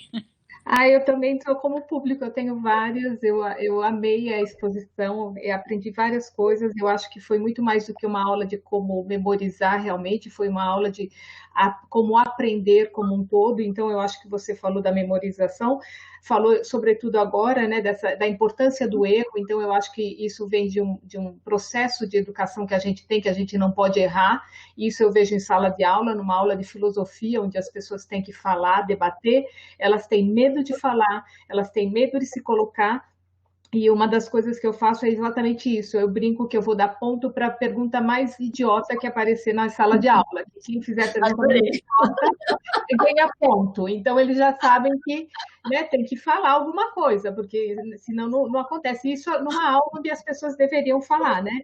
E essa capacidade crítica, eu estava lembrando que eu faço parte de um outro grupo de estudos sobre ética e ensino de ética, e estava se falando exatamente isso. Você tocou ao memorizar que você tem que escutar, fazer a pergunta, devolver, e na aula de ética se estava falando exatamente de aplicar esse procedimento, de fazer a pergunta, escutar o outro, restituir o que o outro falou, encontrar naquilo que o outro falou aquilo que pode juntar com o seu argumento e só depois devolver. Então, no que você mostra, é mais do que uma aula de memorização, é uma aula de cidadania e de escuta, porque a gente não escuta mais o outro. Então, para memorizar, você precisa escutar o outro. Então, escutar e aumentar a sua capacidade crítica. Então, eu fui juntando isso com outro grupo e vi que é tudo junto, né? A memorização, capacidade de cidadania, de crítica, de empatia, está tudo misturado num ato de memorização. Então, eu amei a sua aula. E eu queria te perguntar uma coisa, por exemplo, como é que você vê Hoje a gente está usando muito infográfico, né? A gente está usando infográfico, aqueles outros mapas mentais. Isso daí realmente é um modo de sintetizar, de ajudar, é um novo modo de aprender. E a outra pergunta, porque depois eu vou deixar para a Malu fazer o público, como é que, em tempos de pandemia, onde se fala tanto de tecnologia, tecnologia que precisa, você mostra que aprender tecnologia é um pedacinho e o resto é trabalho mesmo, esforço mental, lápis, caneta, você poderia dar a volta ao mundo aprendendo tudo, né? Então, falar um pouco dessas novas metodologias de aprender em pandemia, com infográfico, com essas coisas, se dão certo ou não, e qual é esse uso da tecnologia que a gente, na verdade, o que vai sobrar da tecnologia, né? Para a gente aprender mesmo. Só isso. Então, antes da Sabine responder, eu queria aproveitar que eu acho que ela pode responder junto já uma das respostas que veio ao público, que era a questão de, nesse momento onde no Google a gente tem toda a informação na palma da mão, como é que fica o desafio da educação? Então, acho que você pode responder junto com a da Marisa. Olha, infográficas e mapa mental é uma forma excelente, não se aplica a todas as matérias, evidentemente, né? Acho que depende de cada uma, mas é uma forma, mas não, como tudo, não deve ser uma forma exclusiva. Eu estudo tudo com infográfico, eu estudo tudo com mapa mental. Não dá, gente, assim, precisa variar, né? Acho que, né, espero ter conseguido mostrar isso. A gente tem que estudar de formas diferentes. Mapa mental é uma forma, outra forma tem N formas, né? Quanto mais variado o jeito da gente abordar um assunto, melhor a gente vai aprender. Por isso que estudar em grupo, gente, é uma coisa excepcional, porque cada um tem uma ideia diferente, cada um captou uma coisa diferente. Então, trocar essas experiências é uma coisa super legal. Se a gente consegue não cair na gandaia, né? Mas, assim, mesmo cada um no seu quadrado, dá para estudar em grupo, né? Um faz pergunta para o outro, né? Um leu o capítulo de forma diferente, um lembrou de aspectos diferentes daquela matéria, lembrou de coisas diferentes da aula. Isso é uma coisa excepcional que a gente precisa incentivar mais nos alunos, né? Não é fazer trabalho em grupo. O trabalho em grupo tem todo aquele problema de uns fazem ou não. Isso é estudar mesmo em grupo, né? Todo mundo compartilhar as questões. Então, eu acho super legal o mapa mental, mas não como única forma. Inclusive, gente, quando você chega no nível mais alto, muitas vezes, e eu acho que o melhor, particularmente, a melhor forma é você redigir algo, é você escrever, porque eu fico bem brava quando o aluno de graduação me responde uma pergunta com desenhinho. Não, eu quero que você escreva, desenho é fácil. Como que A tracinho B? Me diga, qual é o verbo ali, qual é a relação de A com B, né? Porque aí fica muito fácil fazer isso. Aí a pessoa precisa exercitar, usar linguagem, aprofundar, né? Isso a gente quer, no nível de graduação, a gente quer mais por aí, né? Em relação à coisa da tecnologia, gente, eu acho que a tecnologia, estar ou não estar, ela facilita uma série de...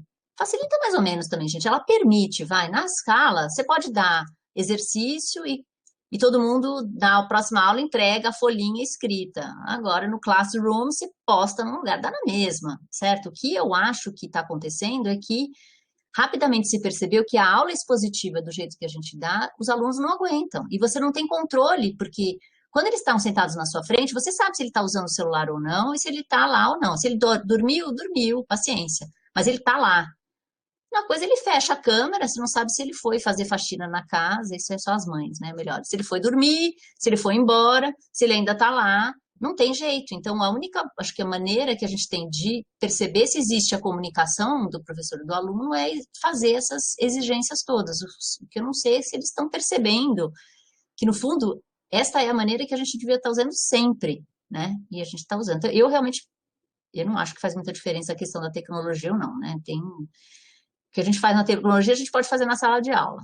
Então, acho que não é uma questão particularmente importante, não.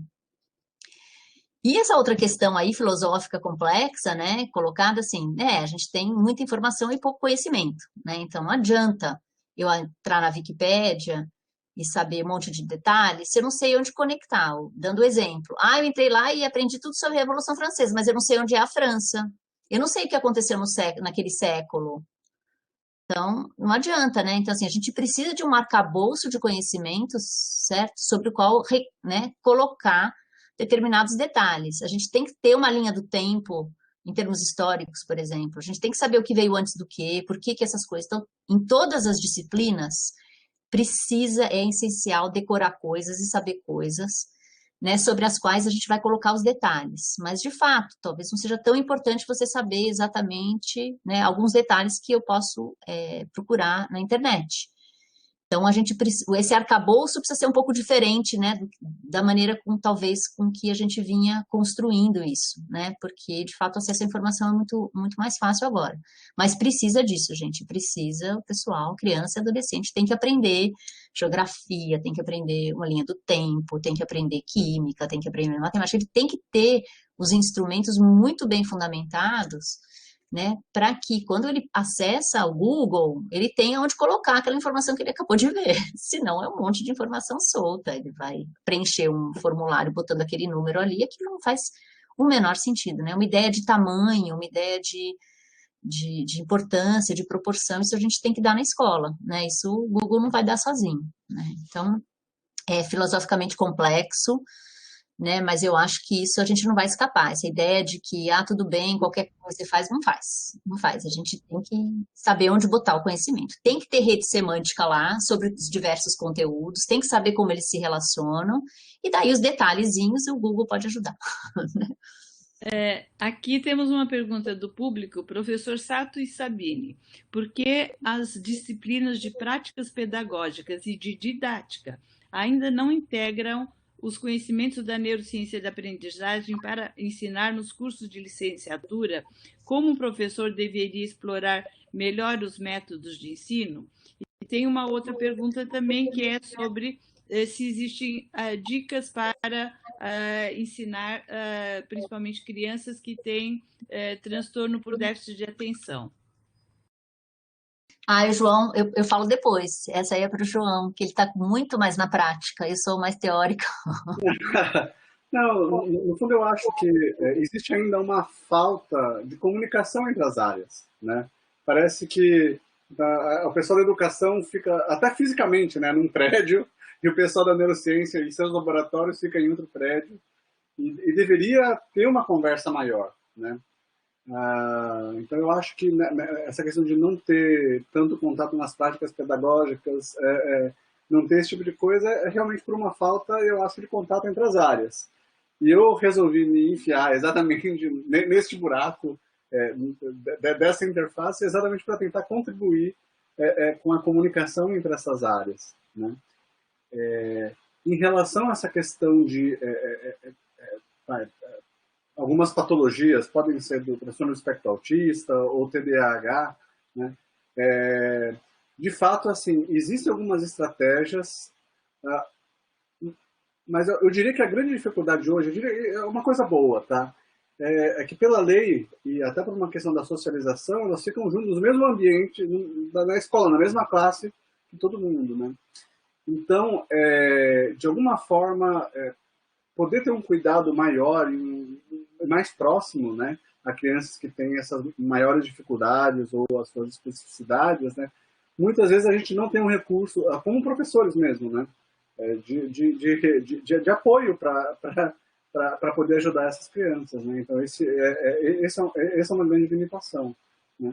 E principalmente agora, durante a pandemia, aí que ficou ainda mais complicado, né. Porque pensa bem, com rodízio de aula, né, rodízio lá, 35% de alunos na escola, o resto em casa, praticamente o professor tem que fazer o dobro do trabalho, né? Porque ele tem que cuidar de quem está na escola, tem que cuidar de quem está em casa e ainda tem os alunos que têm as dificuldades de aprendizagem, né? Então, realmente, eu acho que existem os meios, mas é difícil, pelo menos neste momento, por uma questão realmente de recursos, né, conseguir lidar com essa situação. Gente, eu acho que isso é isso aí. Eu acho que não é só uma separação física, né, dos departamentos ou dos prédios. Eu acho que existe uma separação teórica enorme, né? A gente tem uns estudos de uma colega nossa, Alessandra Seabra, mostrando que ela fez um levantamento dos cursos de ciências, se eu não me engano, nas áreas de pedagogia, em todos os cursos do Brasil.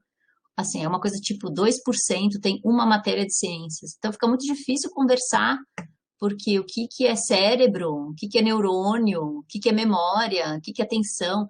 As conversas são diferentes porque as linguagens são diferentes, as técnicas são distintas e existe muita resistência, né? De ambas as partes, porque senão você tem que entender a outra teoria para conseguir conectar as duas teorias, né? Então, de fato, a gente tem um longo percurso aí. Para os interessados nisso, entrem. Eu e João somos de uma rede, né? De uma tentativa de fazer essa ponte, que chama Rede Nacional de Ciência para a Educação. Tem um newsletter, tem um monte de coisas super legais. Entrem no site, inscrevam-se lá, porque é uma tentativa mesmo de entrar fazer essa ponte, mas é difícil, eu não acho que é uma coisa que a gente vai fazer tão rápido, mas eu acho que começa, né, por dar para o pessoal da pedagogia alguma base para eles entenderem que é importante, né? Isso que eu tentei mostrar aqui. Por que a gente tem que ter estudo científico? Porque não adianta fazer na teoria, você tem que ver na prática, não adianta, né? E para aferir, não adianta ser, eu acho que esse é melhor, você tem que medir, né? E isso a gente precisa saber, fazer um estudo randomizado, essas coisas que a gente faz na ciência, né? Sabine, desculpa, só talvez para complementar, né? Mas acho também importante que não só os professores saibam mais da neurociência, mas os neurocientistas têm que saber mais da educação também. Não, né? claro, Assim, claro. Eles têm uma perspectiva assim, sociológica, filosófica, muito importante, e que muitas vezes acaba sendo desprezado. Né? Então é uma dupla via. Não, total. Eu acho que se ficou a impressão ao contrário, não. Isso que eu falei, os ambos têm que saber as teorias de ambos para saber onde que elas se encaixam, onde elas se diferem, elas se diferenciam, tá? Então, se eu dei essa impressão, por favor, não. Isso é uma coisa totalmente de dupla via, porque na teoria, ensine assim, não adianta nada, porque na prática você chega lá e não funciona o negócio, você precisa, né? Não adianta saber isso na teoria. Então, e assim, a questão das crianças com dificuldade, qualquer que seja, eu acho que é isso aí também, gente. A gente precisa mais recurso. Não dá para os professores já, né, mesmo antes da pandemia, já era uma área, uma profissão com nível de estresse dos mais altos que existem, né? Uma sobrecarga enorme. A gente precisa de mais recurso, tem que ter mais professor. Um professor dá conta de uma sala inteira e mais alunos com dificuldades que eles não entendem, não sabem como abordar, etc., não é desumano, na verdade, né? Porque está fazendo uma exigência que não é possível. O cara não consegue, né? O professor não consegue dar conta. Então, precisava ter especialistas nos diversos transtornos para dar um apoio para o professor, ter parte das aulas eles têm junto com os colegas, que é importante a integração, parte das atividades tem que ser feitas à parte, especiais para eles. E querer que um professor dê a conta de todos os transtornos não funciona, não dá. E aí é um prejuízo para todos, né? Para os outros colegas, para as crianças com dificuldade e para os professores. Então, a gente mais recursos sempre, né? Aqui várias questões que vêm de educadores, colocando como tentar juntar esses conhecimentos dessas diferentes áreas e colocando que, por exemplo, algumas correntes de educadores têm defendido fim de provas e acreditam que provas não são necessárias. Mas, diante da prática de lembrar, como você consegue enxergar essa linha de educadores antiprovas?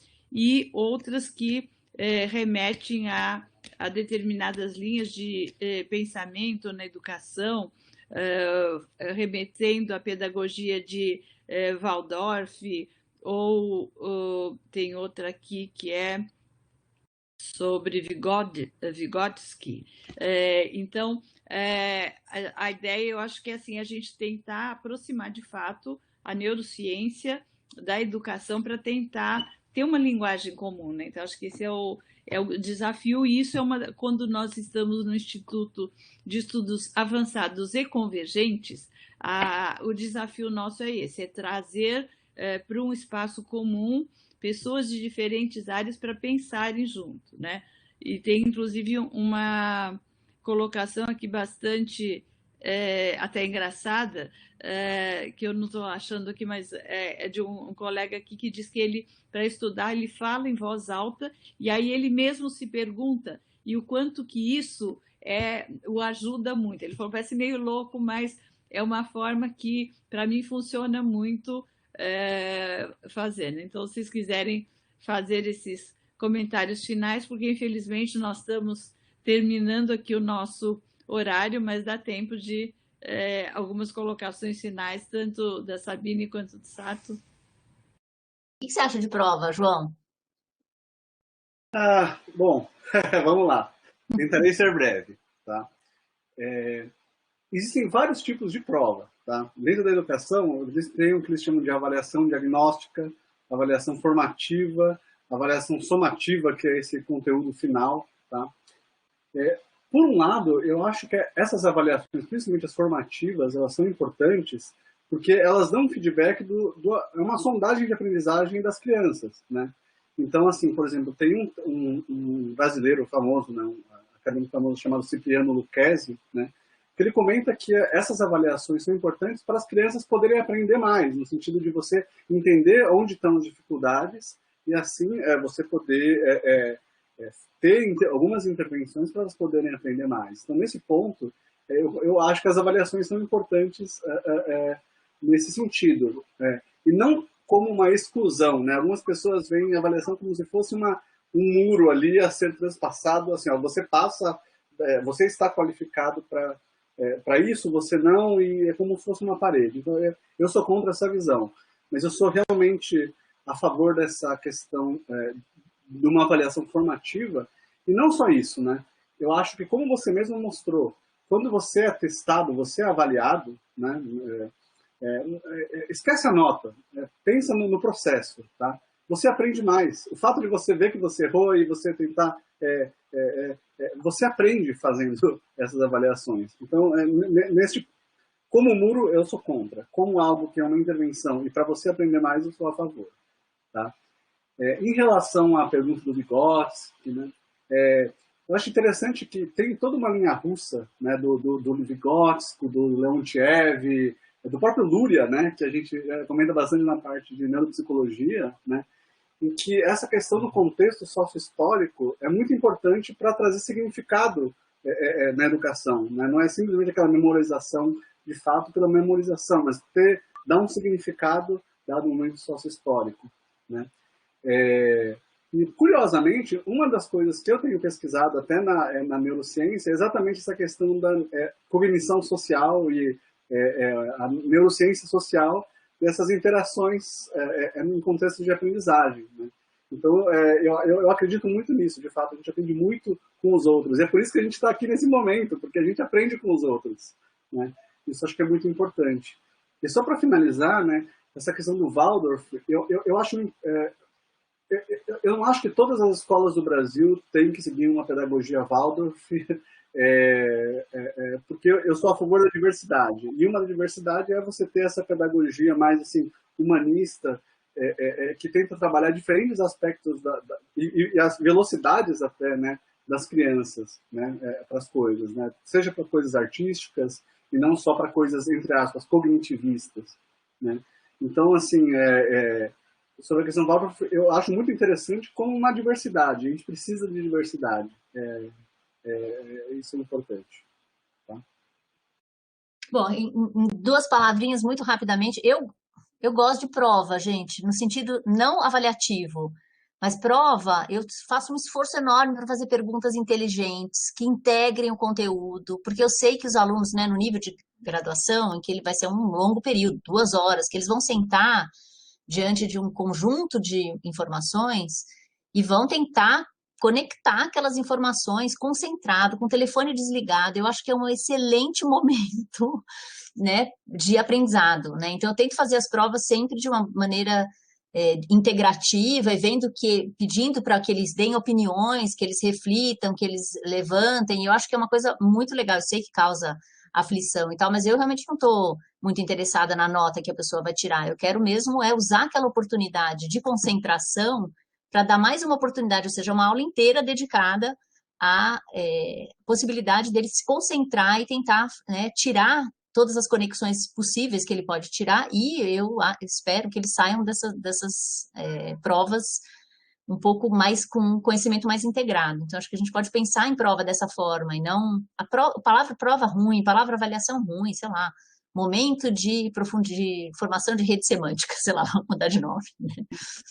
E aí, a questão das teorias, das aulas, eu concordo com o João, tem diferenças, depende da família, Tudo é importante, aprender tudo. Que pena que a gente não pode dar tudo para todas as crianças, né? Mas, no fundo das contas, assim, quem quer aprender, aprende, meio independentemente da maneira como a gente ensina. A gente pode facilitar algumas coisas, mas as pessoas aprendem, gente. Ela aprende só relendo, ela aprende com pouca coisa, ela aprende só com o Google. Quem quer aprender, aprende, né? O que a gente pode fazer é facilitar esse processo, tornar ele mais agradável, né? E monitorar um pouquinho como que a gente vai fazer. E, por enquanto, eu não conheço nenhuma teoria que dê a resposta, faça assim, assim, para todas as idades, para todas as matérias. A gente não tem isso ainda, né? Então, isso é um conhecimento que a gente precisa construir. E eu acho que é muito legal fazer essa aproximação mesmo, né? O que a gente tem das teorias, o que aquilo tem embasamento, que a gente consegue achar um embasamento nas informações mais científicas, mas eu penso mais na ciência no sentido importante aí, mais no sentido de ter os métodos para aferir o que está funcionando melhor, do que ter as respostas de o que é melhor. Aí acho que é na questão do educador. O que a gente pode contribuir muito porque não adianta assim dizer, isso aqui funciona assim na memória. E daí, na prática, a pessoa tem que lembrar, aprender mesmo, né? O que a gente tem a contribuir é como que a gente vai desenhar um experimento para ver se esse negócio funcionou, né? E o resto está na mão dos educadores, né? Com as experiências que eles têm de fazer as propostas do que eles já testaram, né? E para a gente precisa ajudar mais a averiguar. Mas precisa juntar essas áreas. E muito importante na questão da avaliação, só para complementar, né? As crianças e os alunos, eles têm que estudar para aprender, não para tirar nota. O que eu fico louco é que muita gente, talvez isso é um mal na educação no Brasil. Eles são, desde o primeiro ano, assim, meio que treinados para estudar, para tirar nota. E eu fico horrorizado com isso. Assim, tem que estudar para aprender. Isso que é importante. Sem dúvida. Infelizmente, o nosso tempo terminou, mas tem milhares de perguntas aqui que não vai dar para responder agora, mas é importante que todos saibam que essa gravação vai ficar disponibilizada no nosso site, no IEAC, unifesp.br, dentro da nossa aba de eventos, e também no nosso playlist da YouTube. E agradecer mais uma vez, foi muito interessante, o público realmente manda muitos parabéns aqui para vocês todos, e agradeço a participação de todos vocês. Um abraço. Obrigada, gente. Boa noite para todos. Obrigada, João. Fico te devendo essa. Foi um grande prazer. Muito obrigado pelo convite. Agradecer também os dois professores. Espero que a professora Sabine tenha a oportunidade de voltar e, sobretudo, o professor João, que também eu acho que merece voltar para falar um pouco mais do trabalho que ele faz com os professores. Então, só agradecer. Muito obrigada. Obrigada, gente. O convite está feito. Boa noite. Obrigada.